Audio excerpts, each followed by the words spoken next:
আসসালামু আলাইকুম বন্ধুরা, আজকে আমরা রওনা হলাম কবি শামসুর রহমানের জেলা নরসিংদীতে। ঢাকার প্রাণকেন্দ্র কমলাপুর রেল স্টেশন।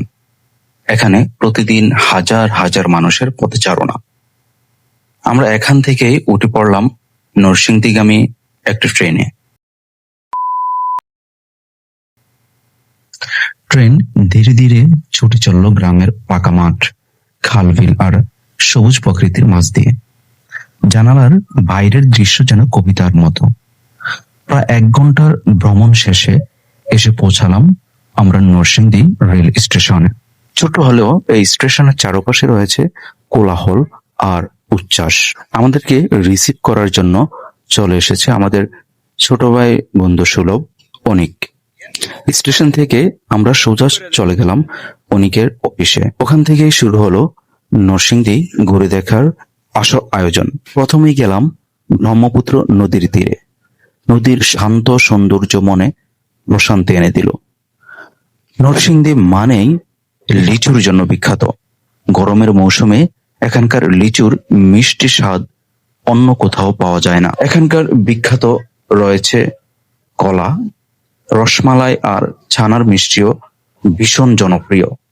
এই নরসিংদীর পুরান গল্লায় জন্মেছিলেন আধুনিক বাংলা কবিতার প্রাণপুরুষ শামসুর রহমান। তার কবিতা আজও আমাদের অনুপ্রেরণা। মুক্তিযুদ্ধের বীর সন্তান মেজর সেলিমুল হক এই জেলারই গর্ব।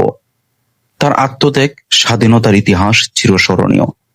ভাষা সৈনিক আব্দুল মতিন, যিনি রাষ্ট্রভাষা আন্দোলনে অসামান্য অবদান রেখেছিলেন, তিনিও এই নরসিংদী জেলারই সন্তান।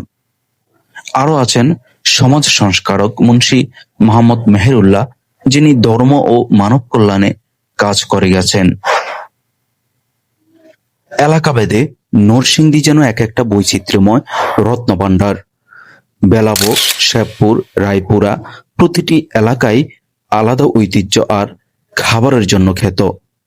বিশেষ করে রায়পুরার মাছ আর শিবপুরের কাগজি লেবু সারা দেশে বিখ্যাত। আমরা দিনভর ঘোরাঘুরি শেষে আবারও সন্ধ্যার ট্রেনে চড়ে ঢাকার পথে রওনা হলাম। ট্রেনের ভেতর বসে মনে হচ্ছিল আজ শুধু কবি শামসুর রহমানের নরসিংদী দেখিনি, দেখেছি ইতিহাস, সংস্কৃতি আর এক জীবন্ত বাংলাদেশ। নরসিংদী শিল্পের জেলা, সাহিত্যের জেলা, মুক্তিযুদ্ধের জেলা,